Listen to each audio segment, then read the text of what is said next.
the Forged and Unbroken podcast. Hey everyone, we're back for another episode of the Forged and Unbroken Fire podcast. And on the last episode, I kind of set the tone for a series that I'm calling Safety is Scary. And there's a lot of different ways I'm splitting this out between theory and mindset and research. The first part was safety culture, like where safety came from, the culture surrounding safety, where some of the origins were, but then what safety and policy and regulations look like for the fire service and for government agencies, but how that also starts to take a shape that we don't necessarily need on the fire ground. Like, yes, safety is important, rules and regulations are important, but at what point does it get in the way of being effective? Because compliance doesn't necessarily mean no danger, right? Split out a bunch of things with that and kind of some thoughts on that. And now this next piece is going to be, we use safety as kind of the scapegoat, and it turns into risk aversion. Now, for risk aversion, there's averse and adverse. Now, I'm just to keep things clean, I'm going to split this out a little bit. So adverse means harmful, unfavorable, or producing negative effects. And it typically describes things, situations, or effects, not necessarily the people. Now, averse, without the D, means that having a strong feeling of dislike or opposition towards something. And it's used to describe a person's feeling and is often followed by the preposition to. So I have an aversion to something. One is kind of more the brass tacks of it, and the other one is more the feeling. But a lot of people use it interchangeably. So I'm not trying to cause any confusion here, but there is some slight differences there.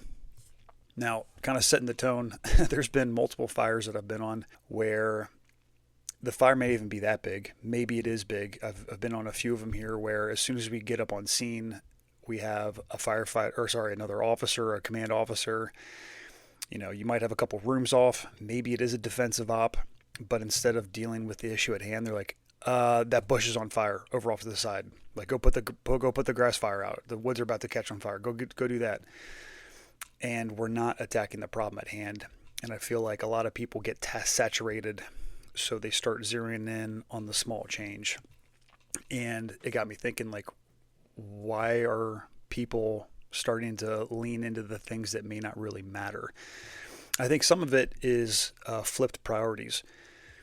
General McChrystal tells a story about when generals are coming up for promotion, and they are talking about their selection process, and they have a bunch of lower ranking officers. They're trying to have it narrowed down to just a few selected that may actually get that general rank. And what they found was a lot of them started becoming risk averse. And this, I think there's a clean parallel here to the fire service. There are officers that are coming up for promotion.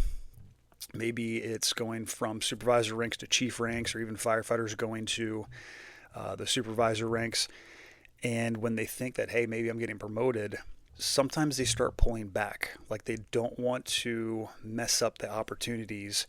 And by keeping it clean and playing it safe, they think that maybe the promotion is more likely to come. And the irony is that maybe what you were doing before is what got you into the place to even give you the opportunity to promote. So doing a really good job on fires, leaning into the firefight, saving people, making hard decisions. And we see it, especially, I feel like the higher we go, because the pool gets smaller to choose from, that a lot of people will start not making the hard decisions because you're not going to ruffle feathers and it keeps it cleaner.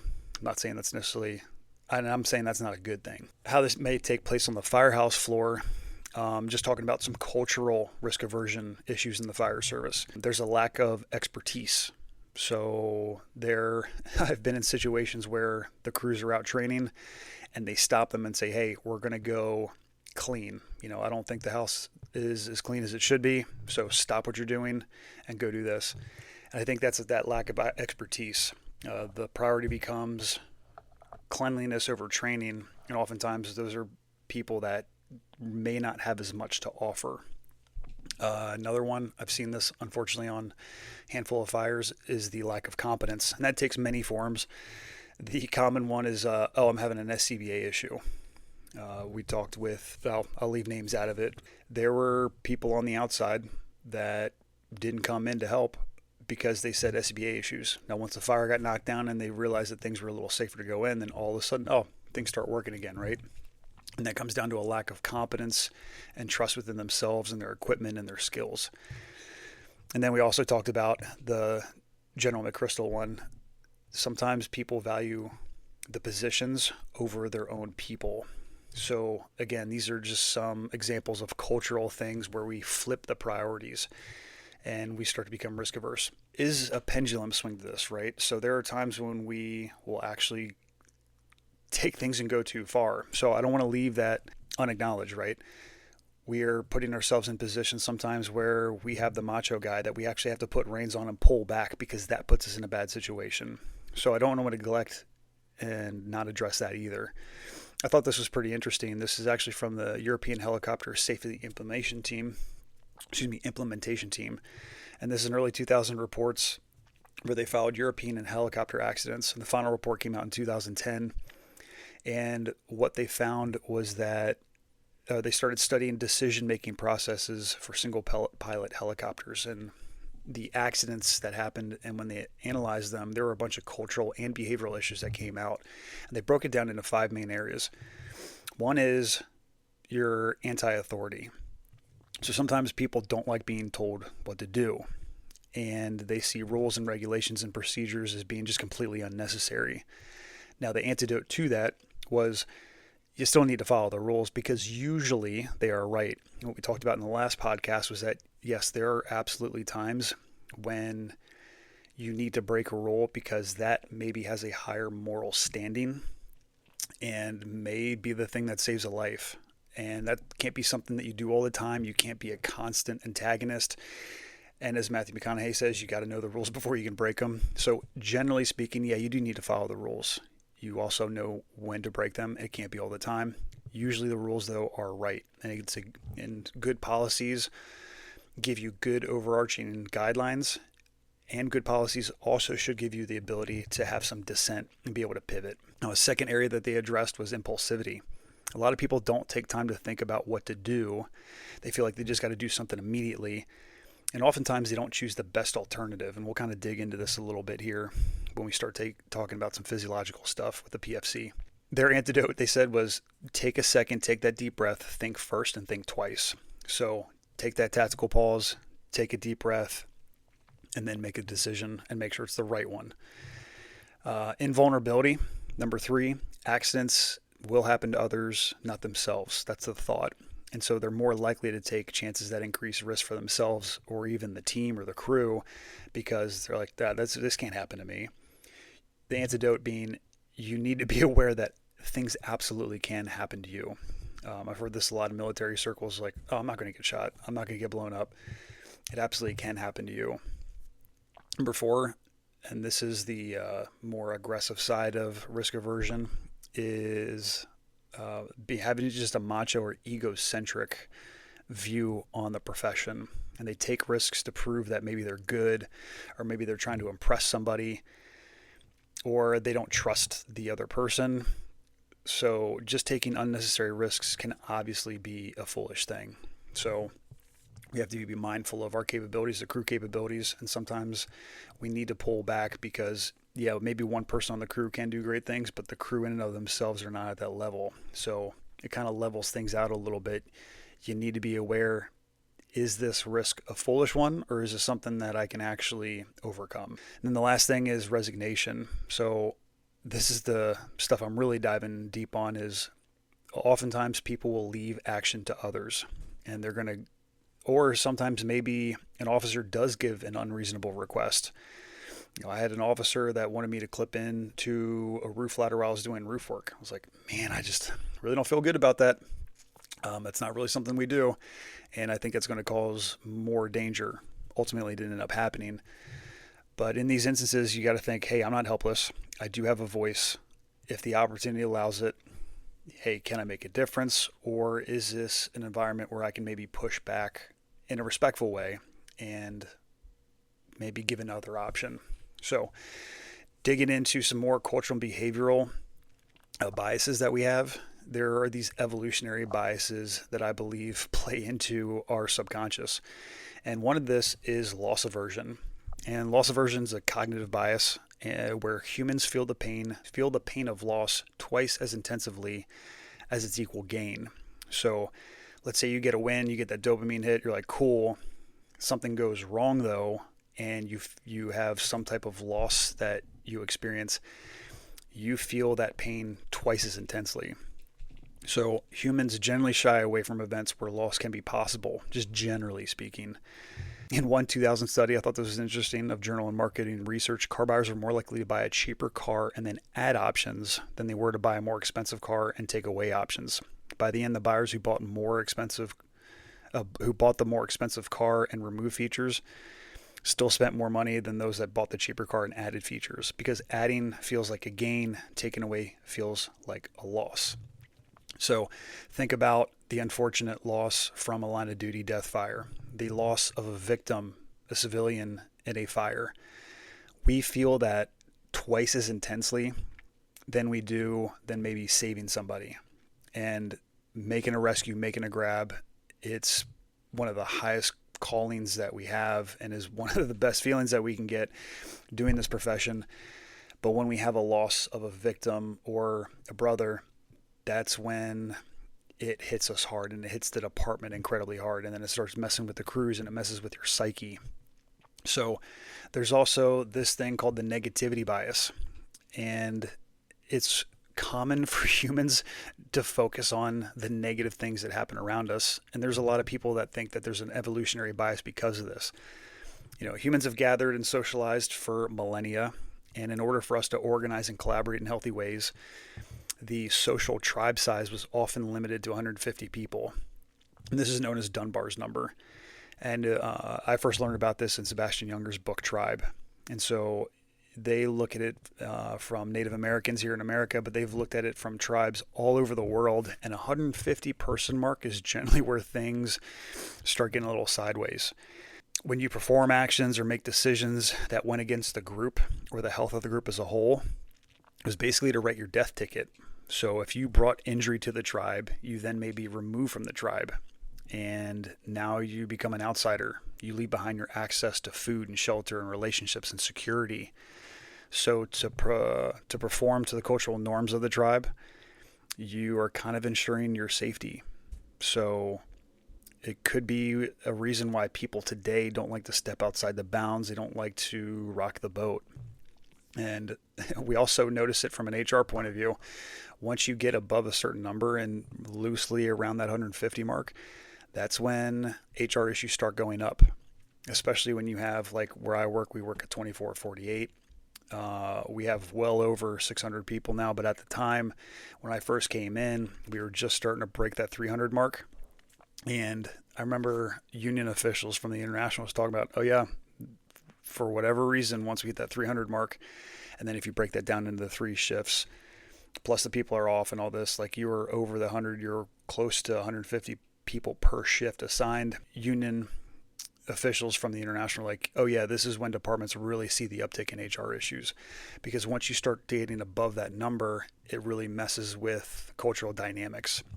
And in some other psychological circles, like 1,500 people you can recognize. 500 you can consider acquaintances. 150 is considered your personal network, and that's that safety Dunbar number. 50 people is considered your close network. 15 is your immediate sympathy group and people that you're close to and can connect with. And then 5 is your close, intimate, small circle of support. So yeah, once you hit that 150 number, there's this negativity bias that really starts stroking. So this is just my take on some evolutionary biases with loss aversion and negativity bias. And then that bleeds into core self-evaluations. And I've talked about this in a couple different areas, but here's a behavioral issue that I think blends into risk aversion.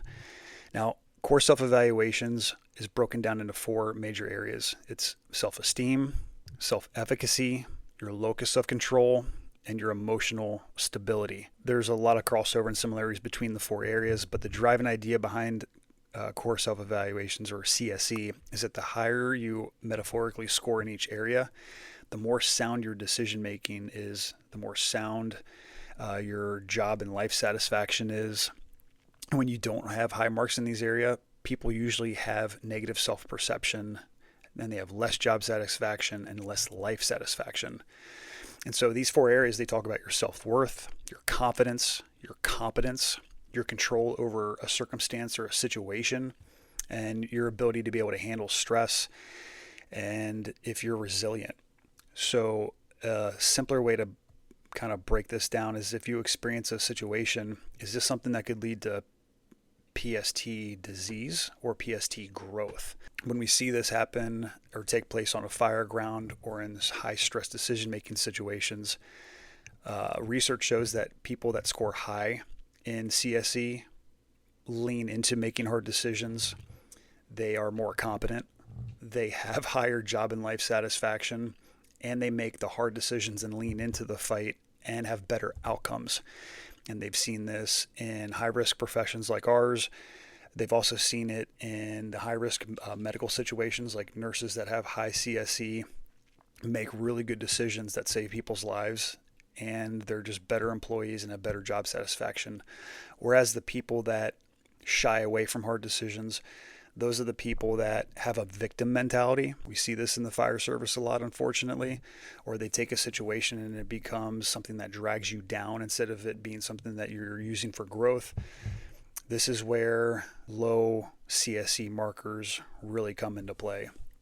So when you're on the fire ground, 2 engines pull the parking brake, you have a crew that is running to the scene, hand lines in place, ladders getting thrown, they're running into the building. And then you have the other one that's like, oh, I need to go figure out water supply. I'm having SCBA issues. I'm not trying to overgeneralize here, but core self-evaluations, this psychological trait, can really play into the psyche and subconscious of what we're doing on the fire ground. There's also this thing called self-referential thinking. It's a behavioral trait. And this is where our physical and emotional selves, they collide, and they promote egotistical thinking, kind of tacking on to the core self-evaluations. We may be thinking of how others are perceiving our actions, or how well or not well we may be performing. So we get so worried about what people think about us, how they see us, that it actually changes the way that we perform. So people that take more of a victim mentality and think, oh, all these things are happening to me, I have no control over it. And then we add another layer to that of oh, this person is judging me. They're watching what I'm doing. When in reality, if you really step back and think of it, most people aren't paying attention to what you're doing. They aren't paying attention to what you're writing or what you're thinking or how you're acting, unless it's your officers and your immediate crew, on the training ground. When you go out to fires, there's so much going on. Yeah, sure, we can certainly pick out certain people, or even looking back in retrospect, hey, I really wish this crew or this person, or even myself, I wish I had done something better, or I should have made a more sound decision here. But at the end of the day, the self-referential thinking can get in the way because we're so worried about what other people are doing. There's also this thing called the Einstellung effect, and it's called the mechanized state of mind. Basically, it's your predisposition to try to solve a problem, but you use the same things that you've done in the past. And there's a lot of different names for this, but basically you just keep trying to do the same thing because that's all you know. And this kind of goes to, speaks to the lack of competence, or not having a depth of experience. So this is where risk aversion can rear its ugly head, when you just keep trying to do the same thing. And, Chief Dennis Riley talks about it. We have plan A, and then a lot of people just try to do plan A harder, right? So in my shift, we have rules of 3. You're allowed to try something 3 times, and then if it doesn't work, you have to change to try something else. And if you don't know what that something else is, then hey, say it, be open to it, that's fine.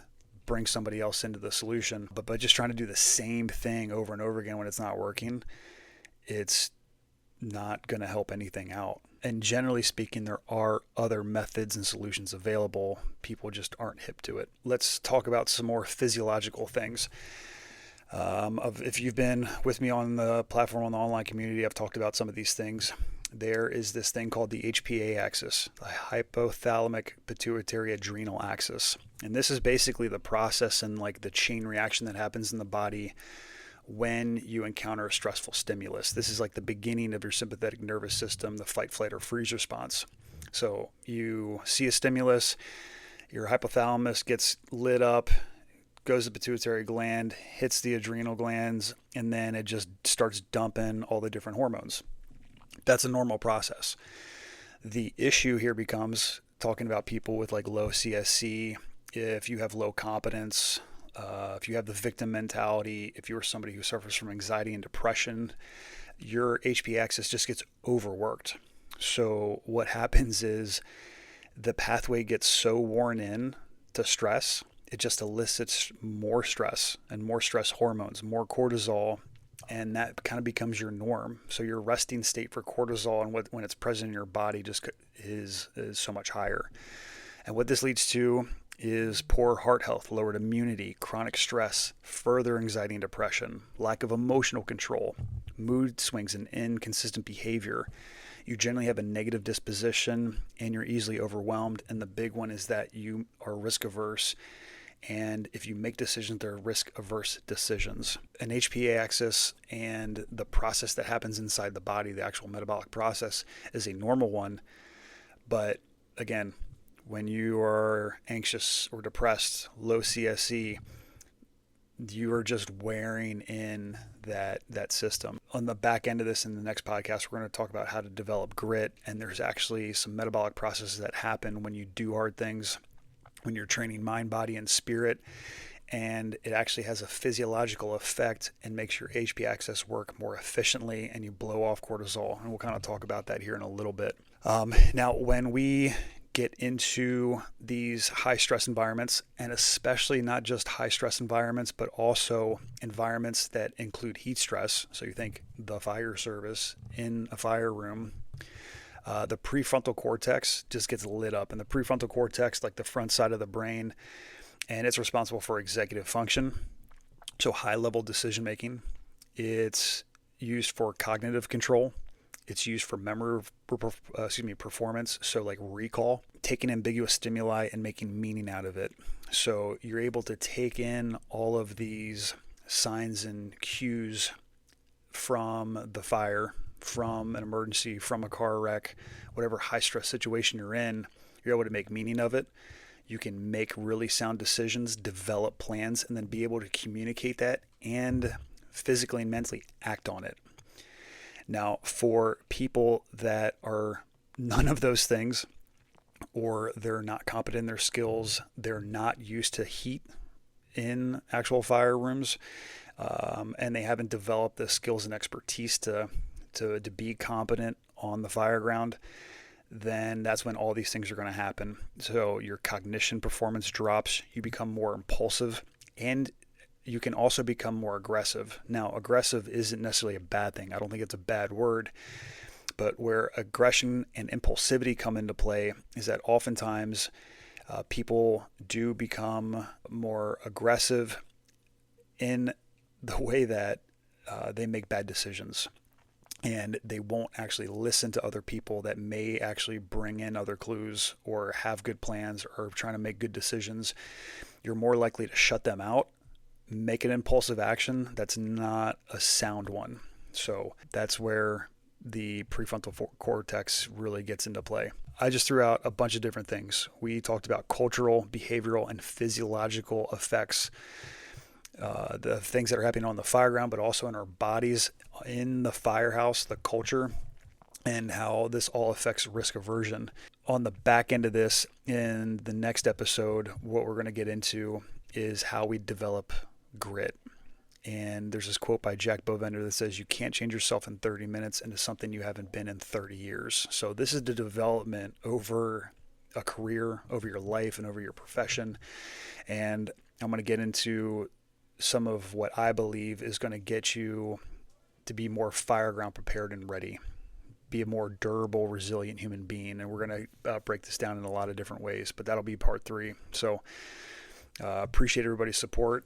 We'll check you next time. I know I just threw a lot of science and stuff at you, but hopefully you got something out of it, because we are these whole beings. It's not just, hey, what kind of training have I done and what does my certification say I can do?